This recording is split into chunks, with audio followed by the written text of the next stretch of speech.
il faut laisser comme toi aller aux élections. Et il aura exact. Parce qu'aujourd'hui, on a l'avantage d'avoir tous les grands ténors politiques au Cameroun qui sont dans ces élections. Non, j'ai dit il faut le laisser. Non, c'est-à-dire, je dis à long terme, ça va payer parce que ce monsieur, lui, il est dans une stratégie, la stratégie de la contestation, la stratégie de l'insurrection. Il avait pris ça. Est-ce que ça a empêché qu'il tente par tous les moyens? Vous avez vu le fameux mandat impératif et tout ça. Lui, il faut comprendre qu'il est dans un jeu. Non, mais ça peut ne pas être un jeu parce que quand aurait beau boycotter les élections locales de 2020, il attendait celles de 2025. Non, Kamto n'a jamais attendu les élections. Mais il aurait pu attendre. Kamto n'a jamais attendu les élections. Il y avait des élections locales qui auraient pu se tenir avant la présidentielle de 2025. Non, mais si vous dites ça, c'est que ça n'a pas de sens. Parce que les élections locales ont toujours été renvoyées. C'est-à-dire, dans les élections passées, ça a toujours été renvoyé. Dans la pratique, mais la Constitution les prévoit quand même. Non, la Constitution n'oblige pas à organiser les élections avant. Elle n'oblige pas non plus à renvoyer.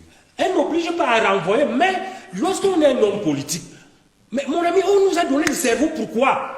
Hein, professeur Abbé? Quand on est professeur, c'est pour réfléchir. Hein? Lorsqu'on voit déjà une pratique qui se fait depuis de longues années, c'est un jour qu'on va penser qu'on ne va pas la faire, soit en mode raisonnable. Je vous dis que Kamto, lui, il est dans une logique.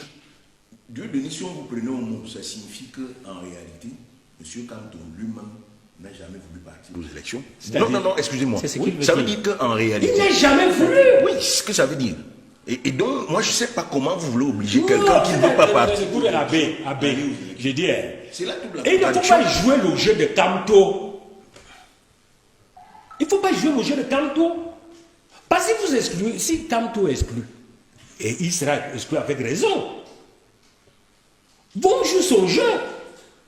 Parce qu'il va dire que oui. Mais vous voulez donc quoi? Que les CAM, le Conseil constitutionnel, viole la loi pour... C'est ça qui demande. Mais c'est ça que vous demandez. Mais je dis que s'il y a moyen de faire participer Kamto aux élections, qu'il aille aux élections. Vous savez... Moi, je dis une fois de plus, nous sommes dans ce qu'on appelle un jeu stratégique où personne ne dit réellement ce qu'il a en tête. Quand on sait que sur le plan électoral, il ne peut pas gagner, sous quelque forme que ce soit. C'est un leader communautaire, une mascotte tribale, qui est bloqué par le plafond de verre de sa communauté. Bon, laissez-moi finir, monsieur Nga. Monsieur Nga, vous pouvez m'enseigner le raisonnement? Non. Alors, vous me disiez... C'est un leader communautaire. Je ne sais pas. Non. Moi, je suis mal à l'aise chaque fois qu'on parle de tribalisme dans la télé. Non. Je suis mal à l'aise. Je ne suis pas ici. C'est pas ça, n'utilisez plus ça. Je ne suis pas c'est dangereux, n'utilisez pas ça. Non, nous sommes ici, n'utilisez pas tribalisme pour justifier quoi que ce soit. Non, je peux vous le dire. Je ne me tais pas. Je ne me tais pas. N'utilisez pas tribalisme sur les médias. C'est pas bon. C'est pas bon, monsieur. S'il vous plaît, n'utilisez pas tribalisme. Je juge le mot tribalisme. C'est pas bon. Dans ton cas, c'est pas vous le censeur de ce plateau, je vous en prie. Non, je fais pas. Non, c'est pas vous le censeur du plateau, docteur. Mais comment? Docteur, Vous me laissez.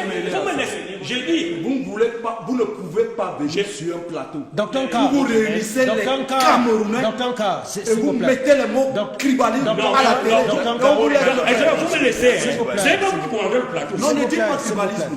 Il n'a jamais parlé de tribalisme. Vous pensez que c'est qui, monsieur Nga? Non, je vous dis, je suis un citoyen camerounais, je suis un cas. Communautaire. Je suis un cas. C'est un leader communautaire. ok. Citoyen camerounais, On va se calmer. pas le tribalisme en public. Dieudonné, on va se calmer. On se calme d'abord, Dieudonné. Dieudonné, on se calme. Attendez, je vous redonne la parole. Je vous redonne la parole, Dieudonné. Je vous redonne la parole. Docteur Nka, vous êtes invité. Si vous avez besoin de prendre la parole, vous la prenez calmement et vous contredisez votre vis-à-vis. Vous n'avez pas le droit de jouer les censeurs sur ce plateau parce qu'il y a une équipe de production de cette émission et des responsables de cette télévision. Vous ne venez pas interdire aux invités de dire ce qu'ils ont à dire tout en ayant le droit de les contredire. Dr Nkadon, j'espère que les esprits se sont calmés et on va poursuivre sereinement l'émission. Docteur, allons. Merci. J'ai dit et je répète que Kamto est bloqué par un plafond de verre. Il ne peut pas aller au-delà de 15% que représente sa communauté. Parce que, très clivant, très ethniquement marqué, sa capacité de pénétration au sein d'autres communautés est pratiquement nulle. C'est vrai que votre analyse n'est fondée sur aucune étude. Non, non. Est-ce que moi, je fais les études moi-même. Il y a des sondages. Lesquels? Mais il y a des sondages. Quel sondage a conclu à ce que Kamto était... Non, mais est-ce qu'on a besoin... Est-ce qu'on a besoin d'une étude très particulière pour aboutir à la conclusion que je donne là? Je connais bien le Cameroun.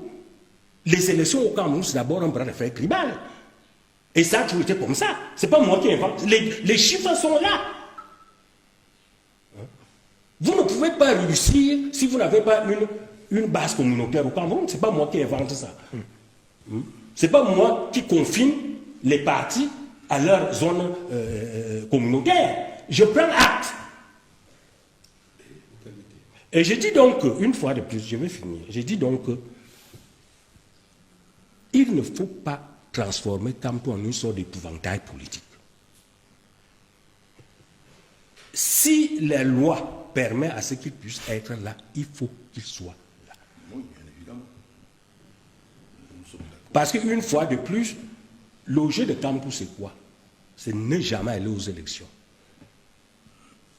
Et tenter de manipuler pour créer des insurrections. Mais avec le Manidem, c'était presque garanti, non? Dieu donnait son bas sur le plan, je veux dire, de la rationalité. Parce que la rationalité, parce que le Manidem est un qui parti. ignore que le Manidem avait un chef. Depuis 2015, c'est connu comme ça. Hein? Qui ignore? La crise du Manidem, ça fait 10 ans. Ça dure. Le Manidem avait des problèmes. Si Kamto avait réellement voulu se présenter aux élections, il allait voir Denis Atanga, qui a d'abord été son militant. Et qui était prêt à... Avec le FDC, hein? Ok, d'accord. Oui, Majesté Bédiki. Il y a beaucoup de choses que j'ai entendues. Je vous avoue que je suis un peu surpris par tout ce que j'entends. Qu'est-ce qui vous surprend? D'abord, les propos de mon cher petit frère Meka. Monsieur Meka, nous, on a rencontré le président Biya à plusieurs reprises. Nous avons discuté avec lui. Et vraiment, lorsque, de bonne foi, je vous entends parler, je vous concède l'excuse de ce que vous ne connaissez pas de qui vous parlez. Parce que si vous l'aviez pratiqué, vous comprendrez. Et quand je dis que nous l'avons pratiqué, c'est que nous avons, avec lui, passé un certain nombre d'accords qu'il n'a pas respectés. Notamment quand nous parlons de la tripartite. Ça a été une bataille terrible pour que, on inscrive la Constitution dans l'ordre du jour de la tripartite. Parce qu'il a voulu nous rouler en donnant au Premier ministre un ordre de mission où il lui demandait de n'examiner que le code électoral, le code médiatique. Et quand il y a eu un incident au début de la tripartite entre Nkayap et le Premier ministre, les radicaux sont sortis et nous sommes restés dans la salle. J'étais certifié de modérer. Si nous étions sortis de la salle, il n'y aurait pas eu de tripartite. Et quand nous sommes restés dans la salle, la condition que nous avons posée, c'était qu'on inscrive la Constitution comme l'un des sujets de la tripartite en lieu et place du code médiatique. Et lorsque finalement il a accepté, il a fixé des limites au Premier ministre Ayatou en disant la Constitution, on touche mon mandat. Nous avons dit non. Il faut absolument toucher au mandat. Le ramener à 5 ans et le limiter à 2 mandats. Légalement, il a résisté. Sous la menace que nous sortions de la salle, il a finalement dit OK. Et le professeur Owona, qui était à la tête de la délégation, du RDPC à la commission, qui était, il y avait d'un côté Owona, d'un autre côté Ndamjoya, parce que Frundi et Bo avaient déjà quitté la ville. Nous sommes allés voir Ndamjoya, Antar et moi, quand le professeur Owona, quand le professeur Owona a fini, n'a fait que mettre en application ce que finalement on lui avait demandé d'accepter, parce que sinon les partis politiques modérés sortaient. Lorsqu'on est arrivé à ce fondement, cet élément de la Constitution, ramener le mandat à 7 ans et 2 mandats, ensuite on l'a coiffé du bonnet d'âne, comme si c'est lui qui avait voulu cela. Et après la tripartite, qu'est-ce qui se passera? La tripartite finit en novembre 1991. Le président Biya a mis 5 ans pour respecter la parole qui avait été donnée, à savoir, une fois qu'on arrête de conclure la tripartite, il faut qu'elle soit passée au Parlement pour devenir une loi. Ça devait se faire dans l'année. Il a attendu 5 ans pour le faire. Nous avons compris que ce type-là, il joue un mauvais jeu. C'est pour ça qu'il le fait en 1996, en 1997, on s'est rendu compte qu'il faut qu'on le stoppe à nouveau. Et nous avons organisé le boycott de l'élection présidentielle de 1997. Le mot d'ordre de boycott de l'opposition était signé par 3 personnes. Frundi, au nom du SDF, Ndam Joya, au nom de l'UDC, et Célestin Bézik, au nom de l'UNDP. Le mot d'ordre de boycott de l'opposition. Nous avons fait ce boycott. Il n'y a pas eu plus de 15% de taux de participation. Et Biya s'est retrouvé au pied du mur parce qu'il ne pouvait pas gouverner un pays avec une élection à laquelle n'avaient participé que 15% des Camerounais. C'est pour ça qu'il a mis le genou à terre. Il a été contraint d'accepter de négocier avec les partis politiques. Et ce qu'il a fait cette fois-là, il a engagé une négociation avec le SDF, il a engagé les négociations avec l'UNDP. Au côté FDF, Frunti exigeait le poste de Premier ministre. Au côté UNDP, à la négociation avec l'UNDP, nous étions 4. Il y avait Ntoumba, secrétaire général du RPC, Mafani, chef du gouvernement. En face de Ntoumba, il y avait Bello. En face de Mafani, c'était moi. À sa droite, Mafani avait Kokombodjo, et là-bas, à sa gauche, l'autre avait Christophe Mienzok. Ici même à gauche, avait Issa Bakari et le docteur Epoubou était de l'autre côté. Alors je voudrais dire que lorsque vous parlez du président Biya, soyez sûr que vous savez exactement qu'est-ce qu'il entend par politique. Parce que la politique du président Biya consiste à ne pas tenir compte des engagements politiques qu'il prend et des pactes républicains qui sont scellés. Lorsque nous sommes partis, nous avons signé la fameuse... C'est un boulanger. Oui, je vous laisse la liberté. Lorsque nous avons signé la plateforme UNDP-RDPC, il y a un certain nombre d'engagements qui étaient pris, formels, et il y avait des engagements qui n'étaient pas formalisés. Non seulement les engagements formels, il ne les a pas respectés du tout, notamment quand on a mis en place un comité de suivi qui devait s'assurer qu'un certain nombre de dispositions devaient être respectées, mais les engagements informels alors, notamment en ce qui concerne le power sharing, c'était quelque chose de tout à fait catastrophique. On avait négocié 7 postes, dont 4 postes de ministre et 3 postes de secrétaire d'État. À la sortie, il a considéré au président Bello que 2 postes de ministre et 1 poste de secrétaire d'État. C'est la raison de mon divorce avec le président Bello. J'ai dit au président Bello que ce n'est pas possible. Nous avons 68 députés et 50 mairies. Nous ne pouvons pas, après un boycott, entrer au gouvernement pour 2 postes techniques et un secrétaire d'État. C'est ce jour-là que nous nous sommes séparés, même si après. Et pourquoi? C'est la deuxième preuve de ce que le président Biya, il a mis le Cameroun en crise. Parce que ce monsieur est incapable de respecter les engagements qu'il prend. Le président Biya n'a pas le sens de ce qu'on appelle un pacte républicain. Mais si vous dépeignez ainsi... Je suis sûr qu'il nous écoute. Oui, et vraiment, je retiens ma colère. Parce que moi si vous dépeignez ainsi Paul Biya, pourquoi ne donc pas soutenir, puisque c'est le même combat que vous avez mené hier, que Kamto mène aujourd'hui, sa candidature est disqualifiée par les candidats. Pourquoi ne pas le soutenir? Vous permettez. Pourquoi vous, de l'opposition, vous le soutiendrez pas? Vous permettez. Oui. Je voudrais... Vous ne voulez pas répondre à cette question? Pourquoi pas? Elle vous embarrasse? Pourquoi j'ai peur? Oui, mais pourquoi moi, vous soutenez pas? Moi, je ne connais pas le sentiment qu'on appelle la peur. Hein. D'accord. Sauf que je choisis de parler des choses qui vont dans mon intérêt. J'ai dans cette compétition-là un candidat qui a été investi par notre parti. Il est jeune, c'est une caractéristique. Mais, contrairement à ce que peut penser mon jeune frère Meka, ce n'est pas par culte de jeunisme. Je ne crois pas au jeunisme. Je crois en 2 choses. Je l'ai dit, la transmission et puis la projection dans l'avenir. Notre candidat, moi, chaque jour, Ateki Seka Caxton, je veux que les Camerounais tiennent ce nom-là. Il est anglophone, il a 38 ans. Ce que nous lui disons, nous sommes un parti modéré. 2, quand vous parlez avec les autres leaders politiques, recherchez toujours un compromis. Parce que voilà des compromis dans lesquels nous avons été chaque fois engagés, et que malheureusement, si ces compromis avaient été respectés par le président Biya, le Cameroun ne serait pas dans la situation de blocage qu'elle est aujourd'hui. Un cas a évoqué quelque chose de très important tout à l'heure. Si, même après avoir pris 5 ans pour faire passer les accords de la tripartite à l'Assemblée, le président Biya avait accepté les conclusions prises et n'avait pas rétropédalé des années plus tard, nous en serons aujourd'hui les 14 ans qui viennent de passer qui sont frappés du sceau de l'illégitimité. Parce qu'un pacte républicain est le fondement de la légitimité. C'est-à-dire, ces 14 années-là auraient vu se mettre en place un autre président, même qui aurait mis 2 Un pacte républicain ne prime pas sur la Constitution. Mais la Constitution ne doit pas être modifiée comme ça. La position est basée sur un pacte républicain. Vous ne pouvez pas violer le pacte républicain qui a fait les fondements de la conclusion. Et il faut respecter le parallélisme des fonds par ailleurs. Parce que si c'est à la tripartite, c'est-à-dire une espèce de conférence constitutionnelle, que nous avons arrêté les fondements de cette Constitution, ce n'est pas à l'Assemblée nationale qu'on devait la modifier.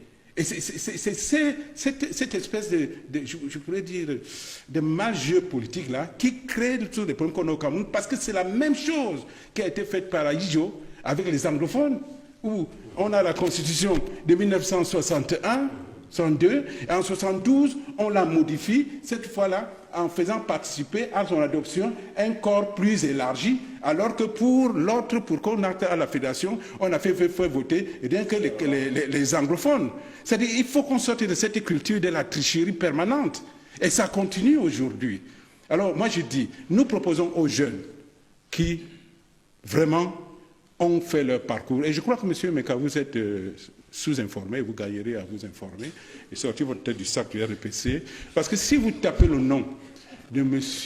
Ateki, ce n'est pas une injure, ce n'est pas une insulte non plus, tapez le nom de M. Ateki, c'est à Caxton. Justement, si vous permettez, non, moi je n'accepte pas qu'on m'interrompe. Moi, quand vous parlez, vous permettez. Il est né en 1986 et il travaille dans les droits de l'homme. Vous permettez. Pour vous dire que j'ai lu tout. Et je vais revenir sur la tripartite. Vous ne pouvez rien dire. Non, c'est vous qui dites que je suis informé. Monsieur Meka, oui, vous ne pouvez pas revenir à ce parti. Je ne sais même pas si vous étiez né. Vous n'en savez mais rien. il y a des lectures, il y a des études là-dessus. Non, monsieur, je vous dis. Il y a des lectures. Vous étiez dans la tripartite. Moi, je vous dis, vous comprenez. Mais vous pouvez tirer la couverture de votre côté. Pourquoi vous ne dites pas que Foundi avait demandé un statut de l'opposition? Pourquoi vous ne dites pas que Foundi avait demandé un statut de l'opposition? Ces chamailleries-là, du quartier-là, nous, on n'est pas habitués à ça, monsieur. Il faut avoir la classe. Ne m'interrompez pas. Je ne voudrais pas élever le ton comme Dieu devient. S'il vous plaît. Ok. Juste après lui, je vous en prie. Allez-y. Qu'est-ce que c'est? On est où là? Moi, je suis vraiment pas. Non, mais il faut placer un mot. Il faut placer un mot. Mais d'accord, mais c'est pas vrai. C'est un débat. Nous sommes restés. Nous vous avons écouté patiemment. Ce n'est pas un débat. On écoute les autres et on réfléchit aux réponses à leurs oui, mais dans je ne suis pas. Il y a un monitoring. Il y a un monitoring lorsqu'on dit des choses. Il y a un monitoring lorsqu'on dit des choses qui ne sont pas vraies. On rectifie. Il y a un monitoring dans les émissions. Non, vous ne rectifiez pas dans le désordre. Non, je dis le journaliste. Oui, d'accord. Non. Petit raconte ce qu'il a vécu et ce qu'il a vécu. C'est ça. Selon une orientation idéologique. Peu importe. Selon une orientation idéologique, il y a des choses. Il est tenu aussi à certains secteurs. Non, attendez. Il faut d'abord. Non, s'il vous plaît. Il faut d'abord écouter Bétiri comme témoin. Vous savez. Il est d'abord un témoin des événements qu'il y a eu. On écoute son bain, on revient à vous. Maintenant, en tant que témoin. Non, s'il vous plaît. On est libre, peut-être, de donner une opinion sur son témoignage. Mais il faut d'abord l'écouter comme témoin. Je l'ai écouté. Et je continue à l'écouter. Ok, alors, on revient. Bétiri était un acteur central. Je le sais. Mais il y a eu plusieurs témoins. Moi, j'étais présent, mais je n'étais pas acteur. Lui, il était un acteur central et particulièrement énergique. D'accord. Parmi plusieurs. Majesté Bétiri va garder la parole, mais tout en précisant que le narratif qui va servir ne va servir que pas ses pour intérêts. Jean Contant. Ça Mais bien aussi, sûr, ça vous aussi. voulez que ce soit Donc, pour allez, Jean donne la Contant. parole, parce que c'est un acteur central quand même. Il vous On est parle des choses. d'accord. Non, André Meka, nous avons un acteur qui a pris part à toute l'histoire qu'il nous raconte. Bon, voilà, donc on va le laisser aller jusqu'au bout. On a aussi interrogé pour le moment, on n'a acteurs. que lui. Pour le moment, on n'a que lui. On n'a que lui. Donc, Majesté Bédigui, à vous. Ah, s'il vous plaît. C'est fini. Non, s'il vous plaît. Majesté, non, Majesté Bédigui, ça va aller. Ça va aller. C'est ça. Si vous acceptez de venir en plateau, attendez-vous à ce que l'on place... Non, ce n'est pas la contradiction que je déplore ici. C'est la posture. Il y a une forme d'élégance qu'il faut avoir, même surtout quand on est en public. Non, on vous la garantit. On vous la garantit. Moi, j'en fais... Pour moi, c'est les principes qui encadrent toute démarche intellectuelle ou bien sociale. Il y a une forme d'élégance qu'il faut respecter, qu'il faut avoir. Bon, alors je voulais dire qu'aujourd'hui, nous ne sommes pas partisans du jeunisme. En revanche, il se fait que la pratique du pouvoir, aujourd'hui, l'élection vers laquelle nous allons, se déroulera dans un cadre ou sur un sujet ou sur une matière qui est tout à fait anormale. Laquelle? Le fait que on va présenter le président Biya comme étant le candidat du RDPC. Mais nous savons bien que la réalité du pouvoir n'est plus détenue par le président Biya. Elle est détenue par son proche entourage. Je souhaite ne pas citer les noms. Et ça, c'est ce que tout le monde sait. Alors, vous voyez, quand je parlerai tout à l'heure de tromperie, quand on utilise cette personne, pour qui j'ai beaucoup de respect et même un peu d'amitié, et lui aussi il m'aime bien, hein. Sauf que de temps en temps, moi je lui dis la vérité ou je lui dis la vérité. C'est pour ça qu'il m'a toujours tenu à l'écart de toutes choses, vraiment, et je m'en réjouis. Mais quand nous savons qu'on va faire voter les Camerounais en leur faisant croire qu'ils doivent choisir entre Biya et d'autres personnes, au prétexte que Biya, c'est l'incarnation de la sagesse ou tout ce qui va avec l'âge, je dis que c'est la grande tromperie, puisqu'on sait bien que ce n'est pas Biya qui gouverne le Cameroun désormais. Ce n'est pas Biya qui donne même les orientations sur ce qui doit se faire au Cameroun. Nous disons qu'il faut laisser ceux-là qui vivent la pleine condition du Cameroun aujourd'hui, c'est-à-dire la génération après nous. Parce que nous, on a fait des choses. Tout ce que je dis là, non seulement nous l'avons fait, mais également nous avons couché un programme qui est le programme du PAL, et auquel adhère notre candidat Ateki Seta Caxton, sur notre programme. C'est pour ça que quand je vois toute cette gymnastique-là, où c'est sur le cabri qui sont faits par les uns et les autres, d'un parti à un autre, je me demande comment ils font. Est-ce qu'ils laissent derrière leur programme, ou bien ils sautent avec leur programme? Moi, je n'arrive vraiment pas à comprendre quel est le mécanisme qui est en jeu. Toujours est-il qu'à la sortie, c'est les Camerounais qui seront pris au piège. Et ils seront pris et la probabilité qu'ils soient pris au piège est d'autant plus grande, qu'ils soient victimes, est plus grande que la classe politique camerounaise, dont je fais partie, n'est pas à la hauteur des défis qui sont devant nous aujourd'hui. Notamment, si on veut parler de changement, il faut que la classe politique camerounaise puisse s'entendre sur un candidat consensuel qui sera opposé au candidat au candidat RDPC. Malheureusement, c'est la chose la moins probable qui est. Parce que les leaders politiques camerounais ils sont frappés de 3 mots, 3 péchés vraiment mignons. 1, le messianisme. 2, le narcissisme. 3, le fractionnisme. C'est les 3 péchés capitaux des leaders politiques camerounais. Moi, je m'assure, nous sommes souvent assis ensemble et j'en vois la matérialisation. Je ne veux pas me présenter comme étant un ange, mais je dis que tant que ces 3 péchés mignons-là, qui sont bercés par les leaders politiques camerounais, alors nous allons nous retrouver après le 12 septembre avec des larmes plein les yeux parce que nous serons partis à la bataille en notre dispersé. Je profite donc de l'occasion pour appeler à mes confrères, les présidents des partis politiques, les candidats, qu'il faudrait que dans les prochains jours, très rapidement, nous nous asseyons, nous définissions un programme minima. 12 de 13. Mais s'il faut que le président Biya, moi, vous savez, au point où on en est, la situation de crise où le Cameroun aujourd'hui, le mieux qui conviendrait, ce serait un gouvernement d'union nationale. Pourquoi pas? Pourquoi le président national n'aurait pas une démarche comme celle-là? Convier des ensembles de partis politiques qui disent voilà la situation du Cameroun, le pays est en crise. Si nous ne nous mettons pas d'accord, on va sortir avec un pays complètement en morceaux.